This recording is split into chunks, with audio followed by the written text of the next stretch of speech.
الرحيم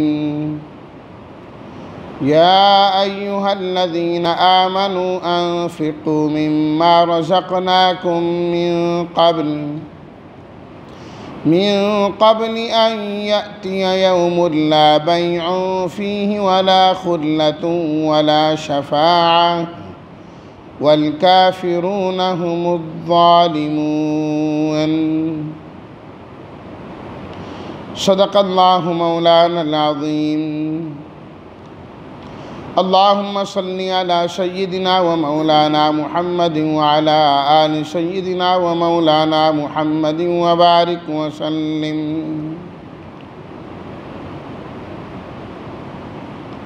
انفقوا انفاق خرچ کرو تم رزقنا جو ہم نے دیا کم تمہیں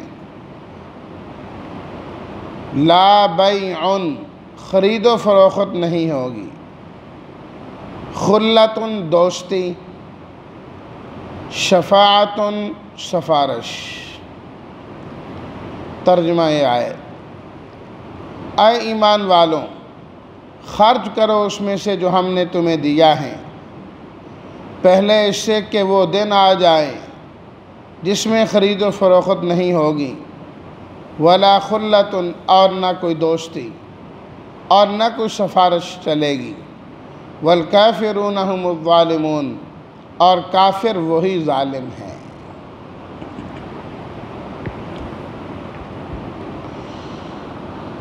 سورہ البقرہ میں اللہ تعالیٰ نے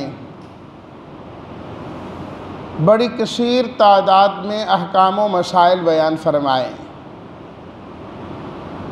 جس میں معاملات کا بھی تذکرہ، خرید و فروخت کا بھی تذکرہ، عائلی قوانین بھی بیان فرمائے گئے، نکاح طلاق اور یہ چیزیں ذکر کی گئیں، اور پھر جہاد جیسے اہم عنوان کو بھی اس صورت کے اندر بیان فرمایا گیا ہے۔ جہاد اور اس قسم کے جو دیگر معاملات ہیں یہ مال کے بغیر اور اسے خرچ کیے بغیر نہیں چل سکتے۔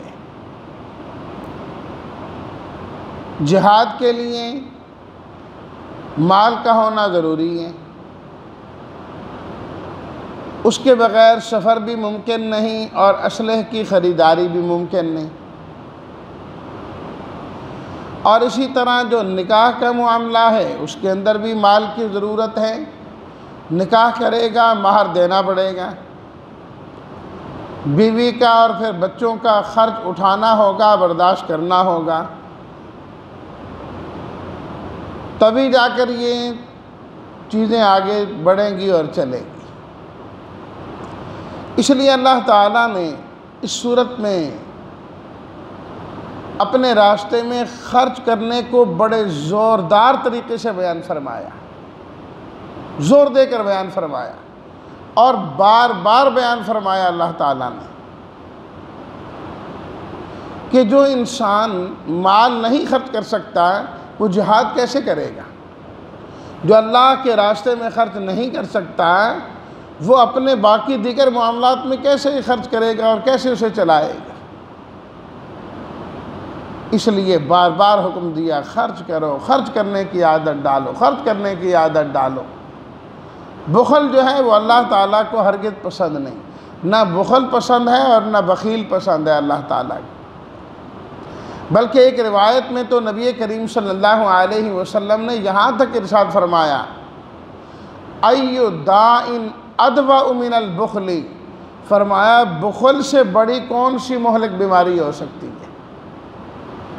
بخل فرمایا کہ بہت ہی زیادہ بڑی بیماری اور مہلک بیماری ہے۔ تو اس آیت میں بھی اللہ تعالیٰ نے خرچ کا ذکر کیا اور فرمایا یا ایھا الذین آمنوا، اے ایمان والو۔ ایمان کا ذکر کر کے اللہ تعالیٰ نے اس کا حکم دیا کہ جو ایمان والا ہوگا وہ ہمارے اس حکم پر ضرور عمل کرے گا، ہمارے اس حکم پر ضرور عمل کرے گا۔ ایمان والو جب تم ایمان لائے ہو تو ایمان کے وقت تو تم نے وعدہ کیا پروردگار یہ جان بھی آپ کی ہے اور یہ مال بھی آپ کا ہے۔ ان اللہ اشتری من المؤمنین انفسہم واموالہم بان لہم الجنہ۔ اللہ تعالیٰ سورہ توبہ میں فرماتے ہیں کہ جو ایمان والے ہیں اللہ نے ایمان والوں سے ان کی جان بھی خرید لی، ان کا مال بھی خرید لیا، اور بدلے میں اللہ نے ان کو جنت عطا فرما دی۔ کہ جب ایک شخص دائرہ اسلام میں داخل ہوتا ہے تو وہ اس چیز کا وعدہ کرتا ہے کہ اے اللہ یہ مال اور یہ جان آپ کی ہے۔ تو اللہ تعالیٰ فرماتے ہیں جب یہ دو چیزیں آپ نے ہمارے حوالے کر دی تو جنت آپ کے لیے، جنت آپ کی۔ تو اس لیے فرمایا ایمان والو انفقو، خرچ کرو، خرچ۔ اور انداز دیکھیے، فرمایا کہ مما رزقناکم،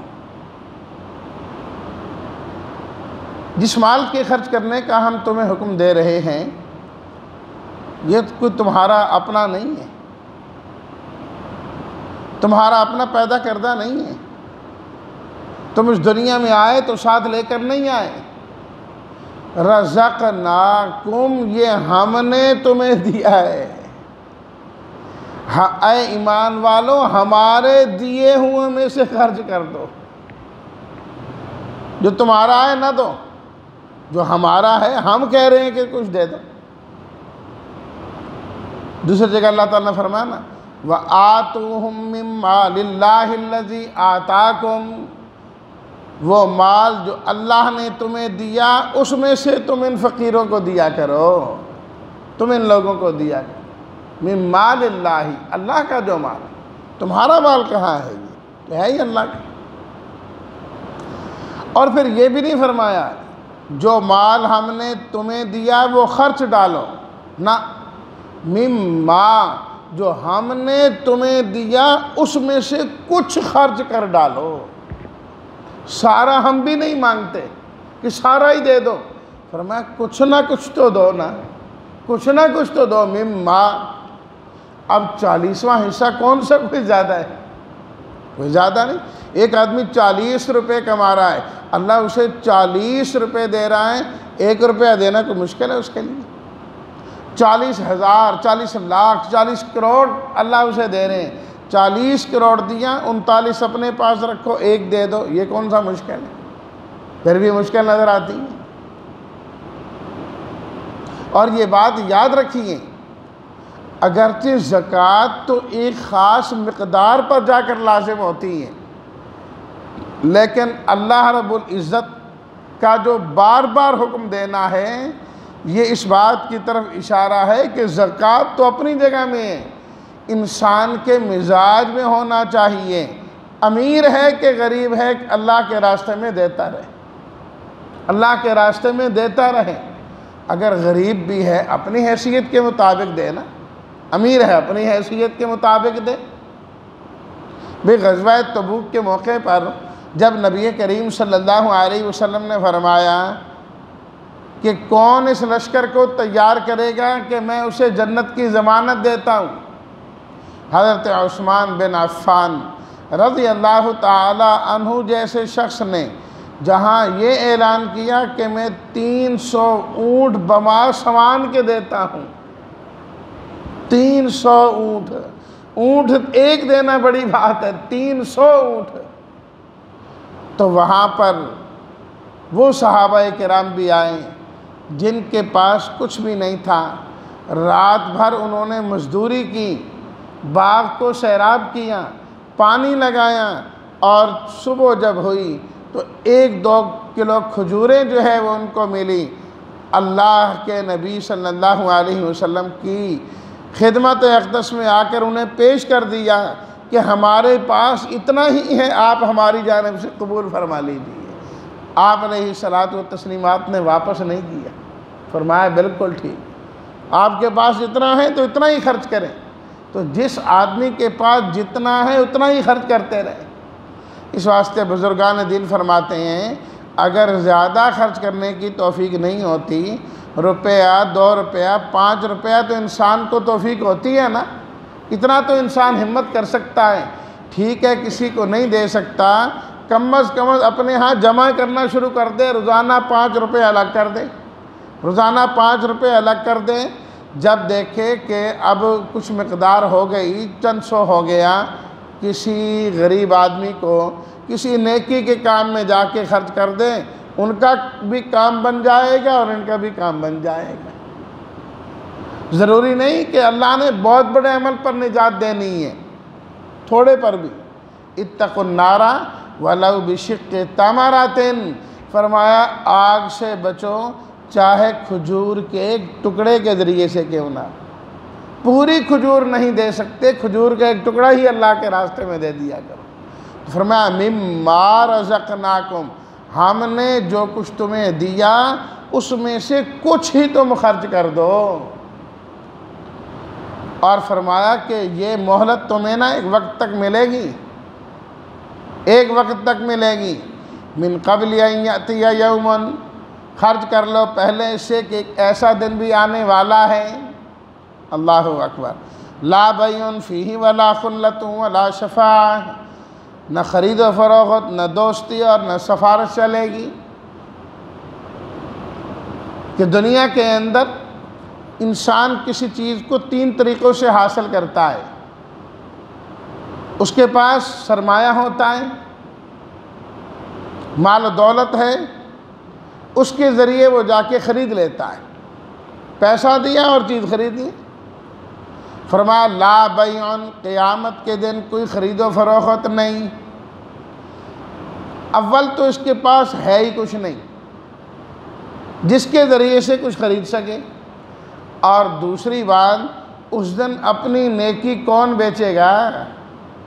کوئی بھی نہیں بیچے۔ اس دن تو ہر ایک اپنی نیکی کا طلبگار ہوگا کہ میں نے کس کے ساتھ کوئی نیکی کی اور ابھی تک مجھے بدلہ نہیں ملا۔ ہر آدمی اپنی نیکیاں خود تلاش کر رہا ہوگا۔ اللہ اکبر۔ حدیث شریف میں آتا ہے، نبی کریم صلی اللہ علیہ وسلم نے فرمایا، اللہ تعالیٰ ایک بندے کے متعلق فرمائیں کہ جا تو جنت میں چلا جا۔ وہ جنت میں جا رہا ہوگا، ایک آدمی اسے کہے گا بھی آپ کہاں جا رہے ہیں؟ جی میرے لیے تو جنت جانے کا فیصلہ ہو گیا، میں جنت جا رہا ہوں، جنت میں جانا ہے۔ اچھا یاد کر فلانے دن میں نے تجھے پانی بھی پلایا تھا، فلاں موقع پر میں نے پانی پلایا تمہیں۔ کہے گا ہاں یار یہ تو نیکی کی تھی تمہیں۔ پروردگار اس بندے نے دنیا میں میرے ساتھ نیکی کی، اس نے مجھے پانی پلایا، اے اللہ اس کی بھی مغفرت کر۔ اللہ تعالیٰ فرمائیں گے اس کو بھی اپنے ساتھ جنت میں لے جا۔ وہاں تو آدمی بہانے تلاش کر رہا ہوگا نیکی کے، اس لیے فرمایا نیکی کرتے رہنا چاہیے۔ چھوٹی چھوٹی نیکیاں، چھوٹی چھوٹی نیکیاں کل کو بڑی کام آئیں گی۔ اب پانی پلانا، حدیث میں آتا ہے آپ علیہ الصلوۃ والتسلیمات نے فرمایا، جو شخص کسی کو پانی پلائیں ایسی جگہ میں جہاں پانی ملتا ہے، موجود ہے پانی، یہ بھر کے اس کو پلا رہا ہے جی آپ پانی پئیں، فرمایا کہ غلام آزاد کرنے کا ثواب ملتا ہے۔ اور بلکہ ایک روایت میں ہے کہ حضرت اسماعیل کی اولاد کے غلام آزاد کرنے کا ثواب ملتا ہے۔ اور فرمایا کہ جس شخص نے کسی کو ایسی جگہ پانی پلایا جہاں پانی نہیں ملتا، پانی کی قلت ہے، پھر یہ پانی اسے پلا رہا ہے، فرمایا کہ یہ تو اس کو زندہ کرنے کے مترادف ہے۔ اور قرآن مجید میں اللہ نے فرمایا وَمَنْ أَحْيَاهَا فَكَأَنَّمَا أَحْيَا النَّاسَ جَمِيعًا، جس نے ایک انسان کو زندگی دی گویا کہ اس نے ساری کائنات کو زندگی عطا کر دی، سارے انسانوں کو زندگی۔ کتنی چھوٹی نیکی، چھوٹی نیکی۔ تو وہاں آدمی تلاش کرے گا نیکی مل جائیں، لیکن لا بیع فیہ، خرید و فروخت نہیں ہو سکے گی کہ کسی کو کہے کہ یہ نیکی دے دے اور میرے سے فلاں لے، اس کے پاس بھی کچھ نہیں اور کوئی نیکی دینے کو تیار بھی نہیں، الٹا ہر ایک آدمی نیکی تلاش کرنے کے چکر میں۔ ولا خلۃ، دوسرا طریقہ کیا ہوتا ہے؟ کسی چیز کو حاصل کرنے کا کہ دوستی کام آ جاتی. اس کے پاس تو کچھ نہیں، پھنس گیا کسی موقع پر. جو دوست احباب ہوتے ہیں نا وہ اس کے کام آ جاتے ہیں. یار کوئی بات نہیں، تو بھی ہمارا بھائی ہے، اگر آپ پر یہ مشکل آئی ہے، پریشانی آئی ہے تو ہم آپ کے ساتھ ہیں. وہ تعاون کر دیتے ہیں اور اس کا کام بن جاتا ہے، اس کا کام بن جاتا ہے. دوست احباب تعاون کرتے ہیں. فرمایا جو قیامت کا دن ہے لا خلتن، وہاں کوئی دوستیاں نہیں چلیں گی. 25 پارہ سورہ زخرف. الاخلاء یومئذ بعضهم لبعض عدو، فرمایا کہ اس دن دوستیاں دشمنیوں میں بدل جائیں گی. عدو، سب دشمن بن جائیں گے. یہاں بڑے دوست، قریبی دوست، ایک دوسرے سے جدا نہ ہونے والے، ایک دوسرے پر جان نچھاور کرنے والے، فرمایا وہ دوست وہاں دشمن ہوں گے. دشمن ہوں گے الا المتقین، سوائے تقوی والے لوگوں کے، ان کی دوستیاں وہاں بھی قائم رہیں گی. نیک لوگوں کی دوستیاں وہاں پر بھی چلیں گی. لیکن جو نیک نہیں ہیں کوئی دوستی کام نہیں آئے، کوئی کام نہیں آئے گی. تیسرا طریقہ ولا شفاعہ، کہ سفارش کام آ جاتی ہے.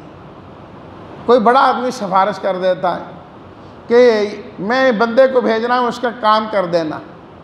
یہ ہمارا اپنا بندہ ہے، اس کا کام روکنا نہیں ہے. نہ اس نے دیا دلایا، نہ کوئی خرید و فروخت ہوئی، بس اس پر ترس کھا کے سفارش ہو گئی اور کام چل گیا. فرمایا ولا شفاعۃ، قیامت کے دن کوئی زبردستی سفارش نہیں کرے گا. یہ سفارش کی نفی ہے، اس سے مراد زبردستی ہے. آگے آیت الکرسی میں بات آئے گی، میں وہاں وضاحت کے ساتھ ذکر کروں گا. جو اجازت کے ذریعے سے سفارش ہے وہ تو ہوگی، زبردستی کوئی اپنے مجرم کو چھڑا سکے یہ نہیں ہو سکتا. تو اس لیے نہ خرید و فروخت، نہ دوستی، نہ سفارش. اس لیے فرمایا آج خرچ کرو تو کام آئے گا. والکافرون ہم الظالمون، جو کافر ہیں وہ تو ظلم کرنے والے ہیں. مشرک بھی ظالم ہوتا ہے اور کافر بھی ظالم ہوتا ہے. ان الشرک لظلم عظیم والکافرون ہم الظالمون. مشرک اور کافر دونوں ظالم. کافر اللہ کو مانتا نہیں، مشرک اللہ کو مان کر اللہ کے ساتھ اوروں کو شریک کرتا ہے. فرمایا دونوں ظالم ہیں، اپنے اوپر ظلم کرنے والے ہیں. قیامت والے دن جو ظالم ہوں گے وہ کبھی نجات نہیں پا سکتے. کافروں کا یہ طریقہ اور کام ہے کہ وہ خرچ نہیں کرتے، اپنے پاس روک کر رکھتے ہیں. ایمان والے کا طریقہ کار یہ ہے، جو اللہ تعالیٰ عطا فرماتے ہیں وہ اللہ کے راستے میں خرچ کرتا رہتا ہے، خرچ کرتا رہتا ہے. اللہ تعالیٰ ہم سب کو بھی اپنے راستے میں خرچ کرنے کی توفیق عطا فرمائے. وآخر دعوانا ان الحمد للہ رب العالمین.